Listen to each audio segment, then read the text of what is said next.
3 live session for the Ethics Around the Globe course.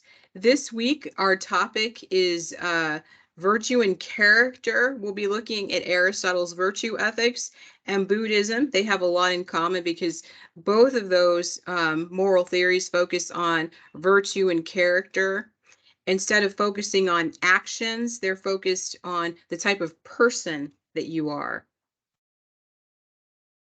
Just to provide a brief introduction, Aristotle is one of the most important ancient Greek philosophers.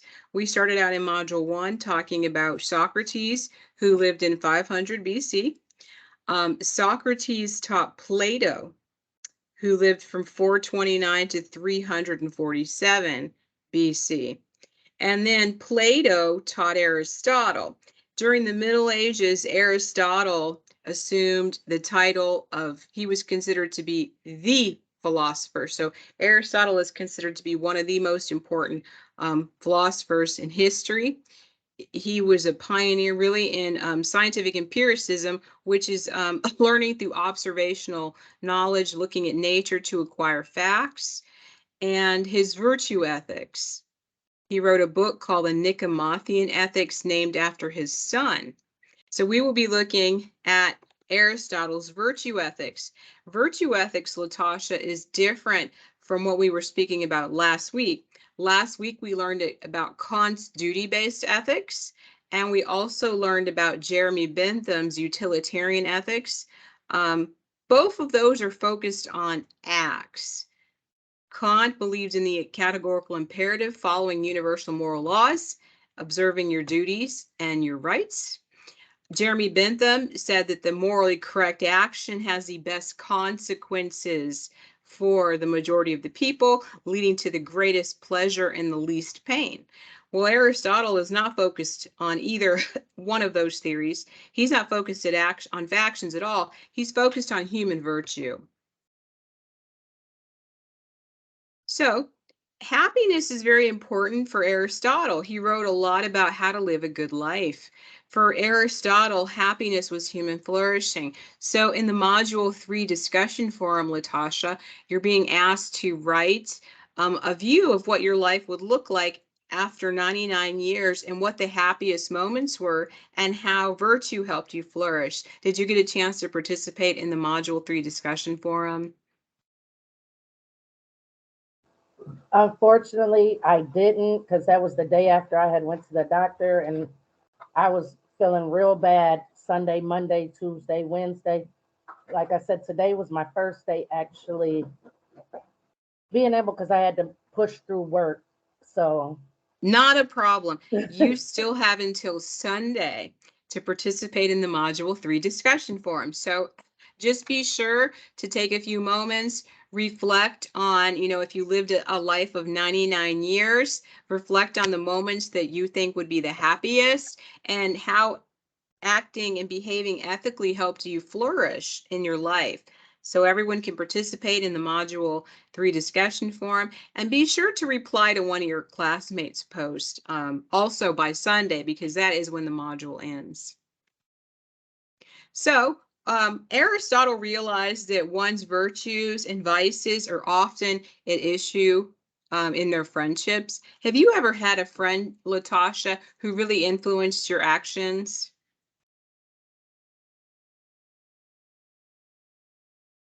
I have quite a few of them actually. Can you think of a friend who influences your actions positively? My friend, yeah, one of my girlfriends, her name is Tanya.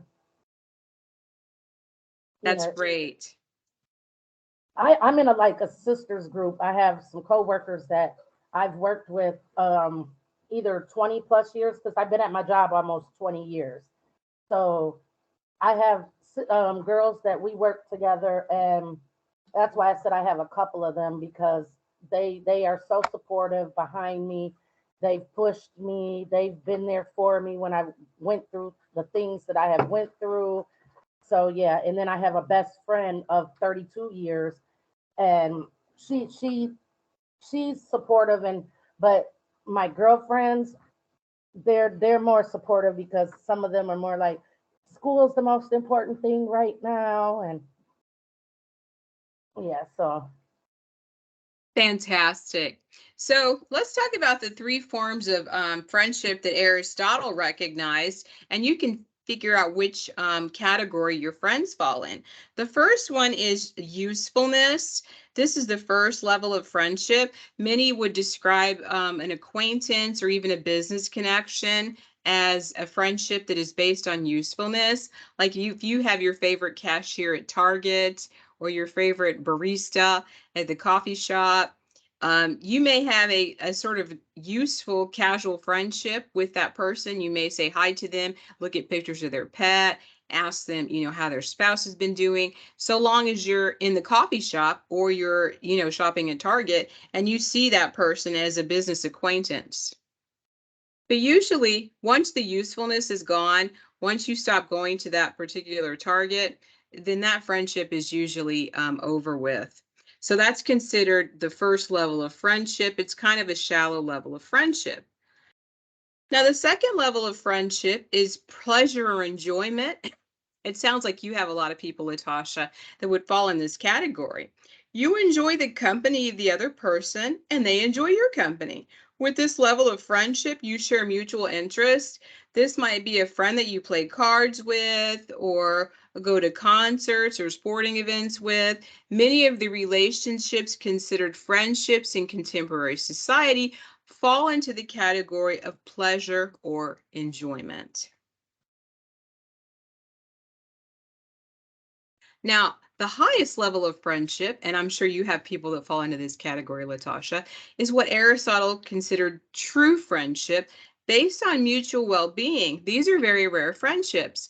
There are elements of the other two types of friendship, but the foundation is very different because a true friend is someone who enjoys the other person's company and their character. The well-being of the friend takes priority over your own well-being. One's awareness goes beyond his or herself. This true friendship helps you become a better person. And the friend encourages you to be more virtuous. And the friend helps you to achieve happiness. So, while the first two types of friendship are very common, Aristotle believes that true friendship is very rare, and he also believes that true friendship can only occur between two truly virtuous people, because only two truly good people are able to care for others for the sake of the other person. Do you agree with that? Do you think that a good person could have a true friendship with a bad person, Latasha? no, I don't think so. But I was in a situation where I thought I had a true friend that actually ended up to be a bad person. So, I mean, no, it's not possible. Yeah, I agree. I don't think it's possible. And I think if you have a friend like that who turns out to be a bad person, they were there for pleasure or enjoyment, right? Yep, Like, yep. I have coworkers that we used to go to baseball games together when I lived in Colorado. We would go to see the Rockies, or, we might go see a football game together. And it wasn't that I thought they were the most virtuous person on earth. I just enjoyed their company, maybe a new Chinese restaurant opens up and I go with one of my coworkers and we're socializing. That's for pleasure or enjoyment. I don't always consider, those people to be the most virtuous people in the world. So I think a lot of modern friendships fall into this pleasure or enjoyment. Hmm. Great. So let's talk about virtue ethics. What is virtue ethics? Virtue ethics says that moral conduct is something that emanates from a person's virtues, from the person's character, not what Kant thinks, which is obedience to moral laws. Virtue ethics is different. It says, what type of person should I be? A virtue is a stable disposition to act and feel according to some ideal or model of excellence, which is really what Greek philosophy was all about, the ideal, and trying to achieve some model of excellence. And being a good virtuous citizen was very important to ancient Greek philosophers as well. Virtue is a deeply embedded character trait. It is not focused on, for Aristotle, it's not just following moral laws. So what are some of the virtues that you would like to see? Suppose you're hiring a job candidate, Latasha. What kind of virtues would you like the potential employee to have? Someone who's applying for a job at your company. What kind of character should they have?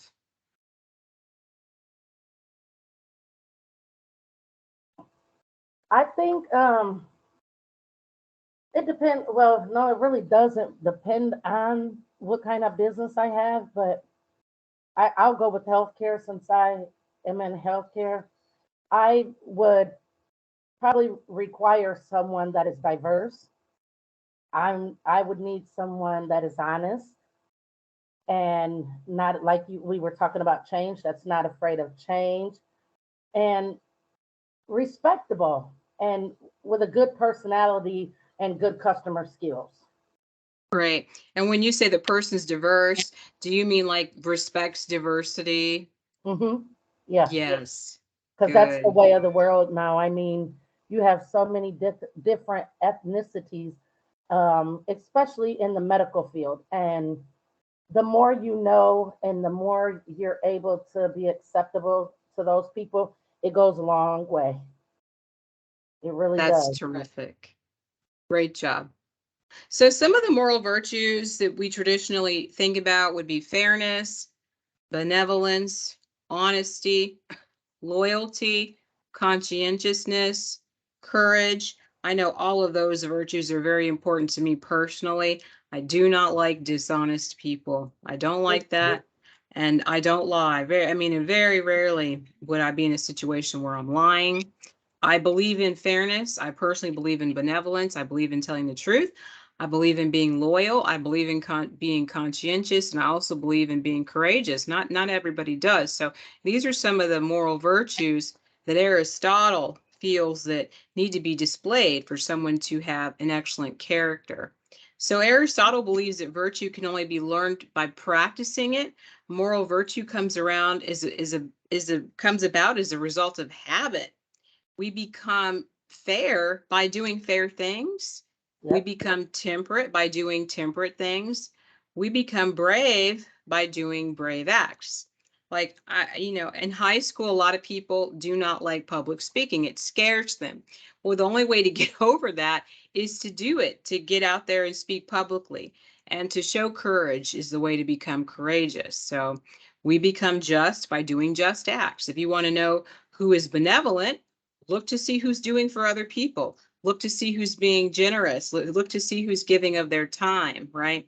We've seen a lot of from President Obama since he's been out of office. What do you usually see President Obama doing, Latasha? Former President Obama. I'm not really big on the politics. Um, but one thing I did like about him is, well, I won't say, well, his kindness, and then I also seen a lot of he stood up. I feel he stood up for us as Americans. I feel like he did an awesome job. Like I said, I didn't really watch because the politics had just got out of hand, and I kind of had steered away from it all. So Yes. I but I know one thing that I noticed about him. He was a man of integrity. That I thought, my opinion. He was a man of integrity. He was a man of family, and I that's a lot that I did. I didn't watch many of his speeches or anything, which I probably should have. I did vote for him, but yeah, it's just everything has got so politically just that yeah. Yeah, the media has everything politically charged. But yes, I think an argument could be made based on observation that Obama has some he has some characteristics of a virtuous person. The benevolence is what I have seen since in his time out of office. the working in food, working in soup kitchens, preparing food for the hungry and homeless in Chicago, opening the libraries that he's opened in Chicago, donating time and money to charities. I've seen a lot of that. There seems to be some honesty in his book was The Audacity of Hope. That was his number one bestseller book that first came out, was The Audacity of Hope. And that talks about, some of his own personal courage. So I think that an argument could be made that Obama displays certain moral virtues. I'll have to And it, read that. yeah, The Audacity of Hope. And he had another book come out during the pandemic. I've downloaded the audiobooks through Amazon. So there you can just sit there and listen and have Obama read to you, which is great. So his Yeah. latest book has been released, through the audiobooks. So that's really great. But I think that an argument could be made based on observations, not based on politics, just based on observation, that Obama displays some moral virtues. Loyalty, he's obviously a loyal husband and a loyal father. Yes. Conscientiousness, he went to Harvard Law School. He was on law review. So I think there's definitely evidence of fairness, benevolence, honesty, loyalty, conscientiousness, and courage. And that's all outside of the political realm. Those are just observational facts. And there's other people we can think of who may display characteristics that show virtue. Good. So another word we're going to look at this week is teleological. That's a fancy word. And that's a word that no one knows unless they have been to college. And most people, Latasha, who've been to college, do not know what teleological means. Teleological simply means that a human being has an end toward which it aims, like a goal or a purpose. For Aristotle, every living being has an end toward which it aims. Life is teleological. It is meant not just to be something, but to aspire towards something and to fulfill its proper function. So human beings, according to Aristotle, are aiming towards something. What do you think human beings are aiming toward, Latasha?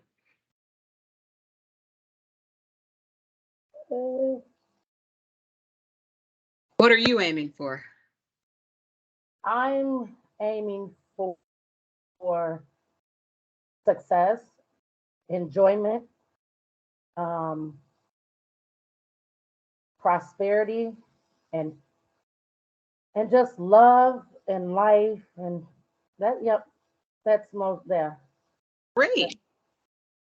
Yes, and for some people that may be, getting their bachelor's degree, could mean getting their associate's degree, could mean getting a paralegal certificate, could mean finishing up college, getting a master's degree, whatever. So it could just mean passing all their classes in summer term too, So yeah, what every person is aiming toward, and it might just be getting their homework done for module 3, whatever we're aiming toward. Is goal setting. So every human being is aiming towards some final purpose, according to Aristotle. I think that's why it's so important to set goals, because if you don't set goals, you're just wandering around aimlessly without a direction. Once you set goals for yourself, like going back to school, then you can start learning about, financial aid, grants, credit hours, majors, curriculum, textbooks, ebooks, Microsoft Teams. Once you set a goal for yourself, then all the information starts flowing in that is relevant to your goal. So I would tend to agree with Aristotle that human beings are teleological. Yes, ma'am. Great. Eudaimonia is simply the Greek word for happiness. So for Aristotle, the true goal of human beings is what you said you're seeking, which is happiness or flourishing. Eudaimonia is the full realization of the good life. Aristotle says human beings must live fully in accordance with reason. Eudaimonia is an activity of the soul in accordance with complete and perfect virtue. According to Aristotle, that is the only way to be happy, is to live in accordance with complete and perfect virtue. What happens to people who are not virtuous in American society? What could happen to youth who are not virtuous? Would that be like they would end up in prison or dead or something like that? Absolutely. You read my mind. They may end up in the juvenile justice system, and Hmm. that's a terrible place To because start there's a off. lot of mm-hmm. Yes, I was blessed to have three boys that I raised on my own, and oh boy, they did. Two of my children have never been in trouble. I had one which I didn't hold it against him. It was his first time. He never was in any juvenile trouble. When he turned 17, he got in a little trouble. His first offense, that was like, it's been 10 years ago, and he hasn't been in trouble since. He has a daughter. He has his own place. He has his own vehicle. He takes care of his daughter. He has a job, and he's done good. He's one of those that I can say he didn't let the system define him, and he's doing Excellent. very well. And I'm so proud of the man that he has become. So overall, my kids, they did, they've done pretty good. They really have. That's wonderful. And that's because they have a wonderful mother, because virtue starts at home, right? And Yep. if the message that you have taught at home is stronger than anything they learn in school or anything that they learn in society, then they will continue to move toward a life of happiness or virtue, even if they get off the path. If they've been taught the right values at home, and what you told them, that message is stronger than anything that they see elsewhere, then they're going to stick with what you taught them, don't you think? Hmm. Yes, and yeah, it shows. And my parents, their grandfather, they were raised like we. They were raised in a good position in a good situation. So I'm proud. I'm very proud. Congratulations. That's wonderful. One of the central concepts in Aristotle's virtue ethics, and it's also in Buddhism, is the golden mean, which is a balance between two behavioral extremes. So Aristotle believes that virtue falls between extremes like gluttony and starvation, right? Nobody's going to live if they're on either side of the spectrum, gluttony or starvation. But, being satisfied, eating enough, that would be the golden mean. A person who is a bully or foolhardy, or someone, who is a coward. The ideal person is someone in the middle who maybe has courage. An excess of courage would be foolhardiness or even a bully. A deficit of courage would be a coward. And the key is to be somewhere in that golden mean. So for Aristotle, the virtuous and happy life is a life of moderation in all things. So would you rather be rich or would you rather be filthy rich, Latasha? Um, this is kind of funny because maybe I believe that money is the root of all evil. I really do believe that. I'd rather be rich in the things that don't have, um, like money and fancy cars and stuff like that, but to be rich in love and happiness than I would filthy rich, because behind being filthy rich, you have a different devil. If that makes sense. Yeah, I always think of Whitney Houston as a perfect example of what can happen if someone has too much money. Hmm. Just they could turn to a life of drug addiction and continue to afford that and continue to fuel that, and then that gets passed on to their children. So yeah, Exactly. too much money. People, you've probably heard the stories, people who win the lottery and then they spent all the money, they've lost their friends, their friends are all over them trying to get some of the lottery winnings. The money's spent, and then they still owe taxes on it, right? Because if you win the lottery, 30% of that has to be paid to the government in taxes. And then Yeah. I remember seeing on a talk show where one man had actually gone to prison because he did not pay taxes on his lottery winnings. That's tax evasion, that's a felony. So, yeah, too much money could be a problem, especially if one doesn't know what to do with it. Exactly. That's what I'm saying. Money, I think the more money, the more problems. That's just what I believe. Of course, I want to live comfortable and not have to. worry about this and worry about that. But I don't want to be rich to the extreme where I have so much money I don't have anything else to do with it but to spend it on unnecessary stuff like that. If I'm filthy rich, I want to give to the community, do charities, help those less fortunate than me. That's fantastic. So once we present a theory in this course, we're then going to criticize the theory and look for weaknesses. One of the weaknesses in virtue ethics is it doesn't tell you what to do. You might be a virtuous person, but still not know how to act during a moral dilemma. For example, Dr. Green may be benevolent, but does he know whether stem cell research should be continued? Does he know whether to stop life support for a terminally ill patient? Does he know whether a patient should, get chemotherapy, or whether that it would be better for that patient to refuse chemotherapy? I mean, so that's one argument, is that virtue ethics is weak because you could be a moral person and still not know what to do when faced with a moral dilemma.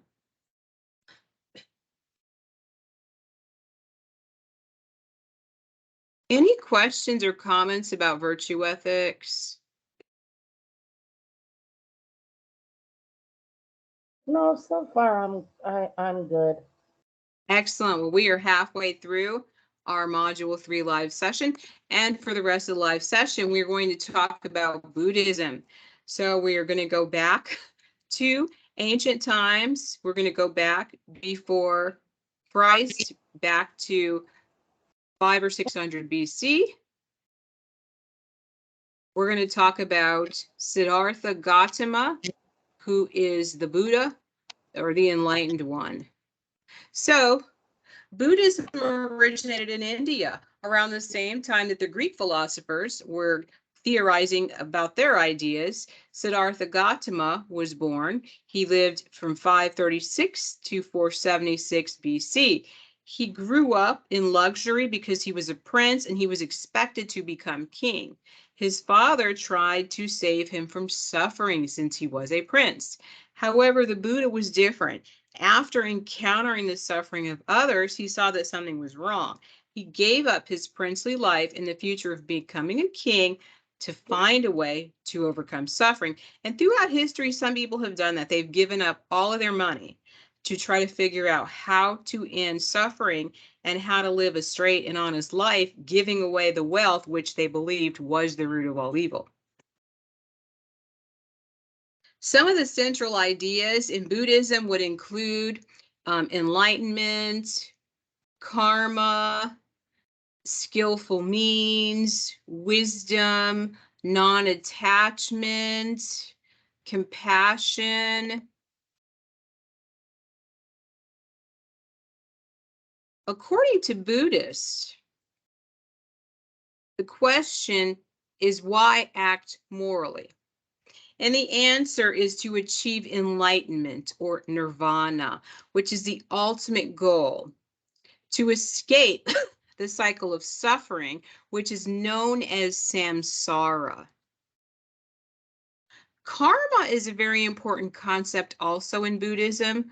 Within the natural law that is Dharma, karma is a universal law of causation and relationships. So the goal in Buddhism is to create good karma by acting morally.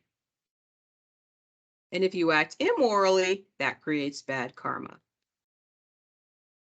I do have a question. Now, is Yes. Buddhism, do they kind of follow under Kant or no? I mean, not follow under him, but believe kind of in the same thing as him? I would say no. Buddhists are more like Aristotle because they're focused on achieving nirvana, which is enlightenment. So Buddhism is a path where Aristotle says human beings are teleological, seeking a purpose, and our goal is happiness. For a Buddhist, you're also on the path to enlightenment, and the goal is to achieve nirvana. So that's why we're talking about Aristotle's virtue ethics at the same time as Buddhism. So it's more similar to Buddhism. It is focused on the person rather than the action so much.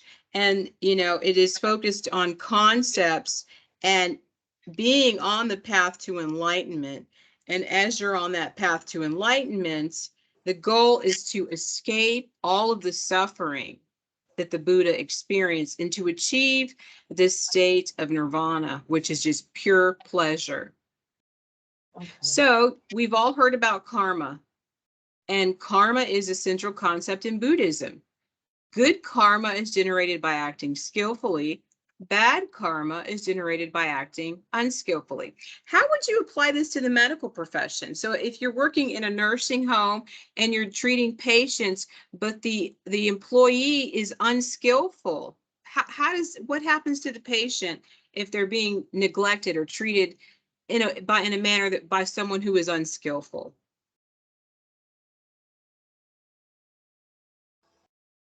I think that it affects not only their independence, and some are independent, I get that, but morally, it affects their well-being. Exactly. So that fits into Buddhism. It's bad karma. Bad karma is generated by acting unskillfully. And within the healthcare system, if a healthcare provider, a CNA, a nurse, or a doctor is negligent, Yes.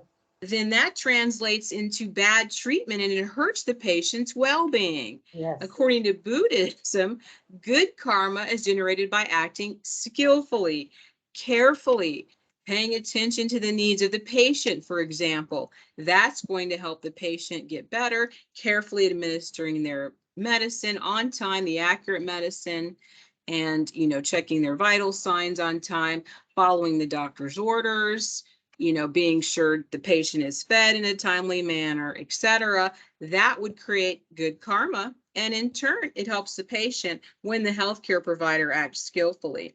So, I do think there's some validity in some of these concepts within Buddhism.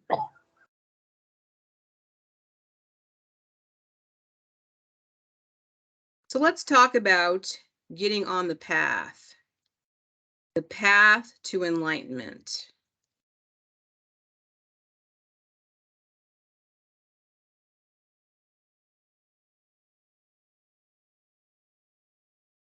And this, it looks like this slide is not going to display, but you will have this slide when the live session is over. I will share with you. I'm going to read what's on the slide. There is a path to enlightenment. First, as it requires wisdom, meditation, and morality for Buddhists to follow. Each must be practiced well. The better your meditation, the clearer your mind is for wisdom. The better that you are able to make good moral choices, the better and clearer your mind is for meditation. So it's wisdom, meditation, and morality. And this is what Buddhists need to be practicing.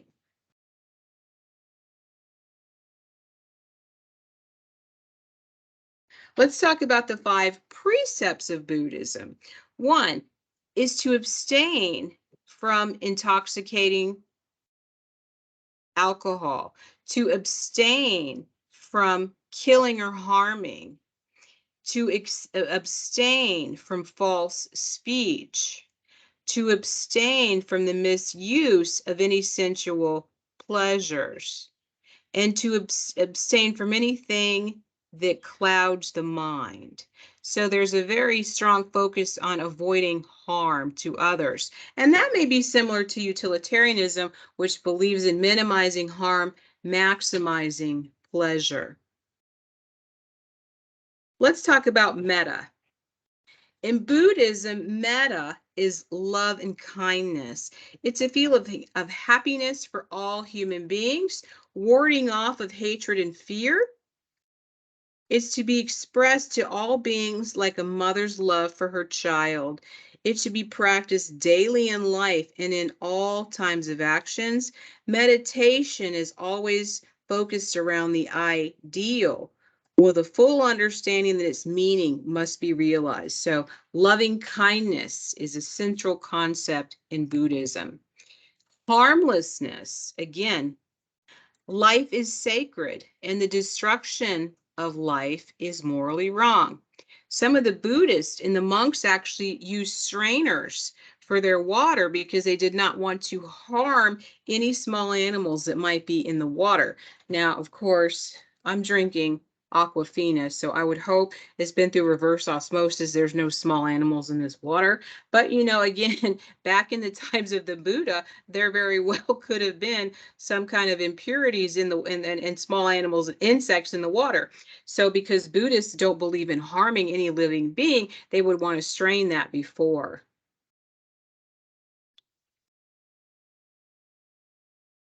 In India, animal sacrifice was a religious ceremony. But again, the Buddhists did not want to harm the animals, so they started sacrificing instead milk. They came up with other ways of sacrificing instead of, sacrificing an animal. Some cultures actually believe that farming and agriculture are wrong because it takes so much of the nutrients out of the ground that they're actually harming the ground. And the way that we see that in modern society today is there are times when the US government just pays farmers subsidies to not farm, to not continue to ravage the ground. If there's going to be an excess of grain, we don't need any more wheat. The US government subsidizes farmers. So sometimes farmers get paid not to grow any crops and not to flood the market or destroy the land. Let's talk about compassion.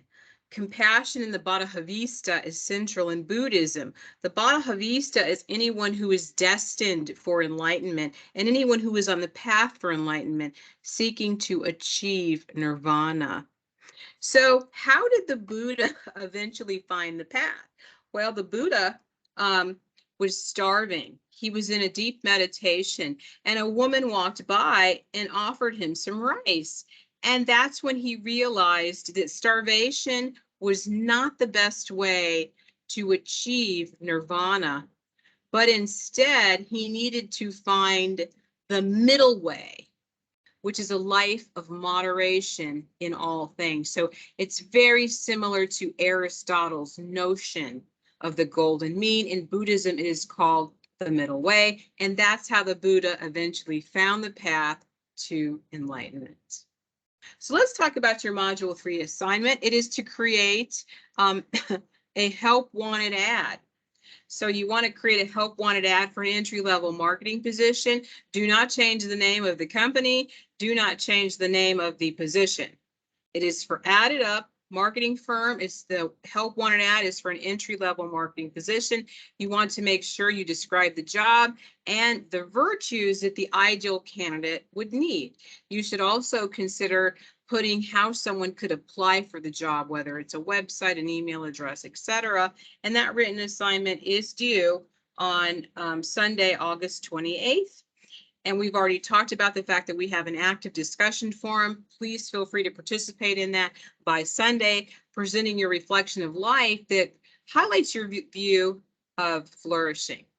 The only other assignment that you have for Module 3 is to submit the correct answer to the live session question. And what is the live session question, Latasha?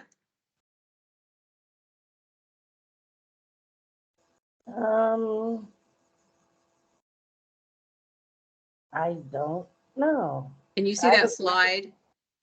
No, my slide still shows an introduction to Buddhism. Wow, you can't see the slides. I've been on the introduction to Buddhism since when you first said that one slide wouldn't show but it would be on the recorded one. Interesting. Yeah, I'm still on that one. Okay, let me switch one more time to another document. I want to make sure that everyone can see the live session question. And everyone needs to submit the correct answer to the live session question by Sunday. Yep, nope, I'm still on the introduction to Buddhism. Okay, just give it 1 minute to load up. Okay.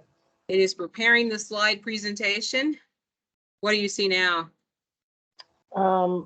The beginning where it says, I always say his name wrong. Our Aristotle. You got it, Aristotle. Yeah, Aristotle, ethics and virtues. Okay, what do you Now see we're on. now? Yep, there it is. What does the Okay, golden mean? excellent. The Module 3 live session question is, what is the golden mean? According to Aristotle, please submit your answer by using the live session Dropbox by Sunday, August 28th at midnight Central Standard Time. Any questions before we wrap up the Module 3 live session? Um, I think I got it. Our on our assignment again, you want us to we're explaining about marketing and how we would get what would we require for someone to come and work for us. Yes, let me share a sample help wanted ad that another student prepared. Would that be helpful if you could see a help wanted ad? Yeah, because I couldn't see any of the slides. You may have put it up, but I couldn't see the slide if you did show anything before that. Okay, no, I haven't shown a help wanted ad. Let me see if I can bring one up.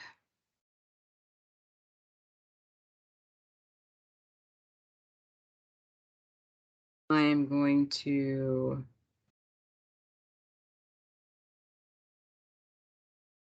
Let me share a help wanted ad with you, one that another student prepared, and that will give you a better idea of what an excellent help wanted ad looks like. I'm going to open up a Microsoft document and share a model help wanted ad with you. Because sometimes it does help to see what that assignment should look like.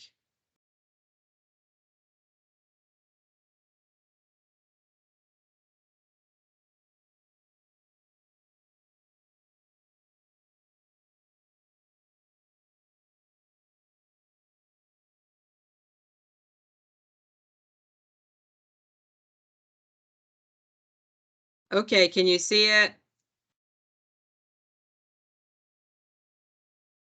Yes. Excellent. So this is a help wanted ad that another student made last year. They chose this style, and you can probably go into Microsoft or go on the internet and find templates for help wanted ads. You can also create your own. This person says building careers one hire at a time, added up marketing firm. They have a picture of an office, somebody holding a computer. And it says our firm, added up marketing firm, is currently seeking entry-level marketing professionals to join our team. Applications will be accepted until September 1st, 2021. It's got a description of the job and the requirements, which are the ethical virtues. The person must be punctual, reliable, responsible, compassionate, honest, and they must have integrity, courage, and there's directions on how to apply. So this would be a model assignment. Someone were to submit an ad that looked like this, they would probably get an A on the assignment. Any questions on how to create that help wanted ad? You said we could go on to our Microsoft Word and come up with a template. Yes, you can find a template, and sometimes you can also find a template in PowerPoint. You could also use Microsoft Presentation. Okay. Yeah, I have. I actually, I guess I wasn't supposed to pay for anything, but I had paid for Microsoft on the PowerPoint. I had paid for where I can get like a bunch of templates and a bunch of other stuff, all kinds of stuff, pictures, all kinds of stuff that I can use. So I'll probably take advantage of that since I do pay for it. Excellent. That's a great idea. And I would think it would only take someone 1 hour to create a help wanted ad. No APA format is required. It is helpful though to proofread and spell check. But we're doing that in Microsoft Word, but we would still submit it under the Microsoft document, correct? Yeah, you could do it in Word and submit it as a Word document. Okay. Okay. Yep, I got it.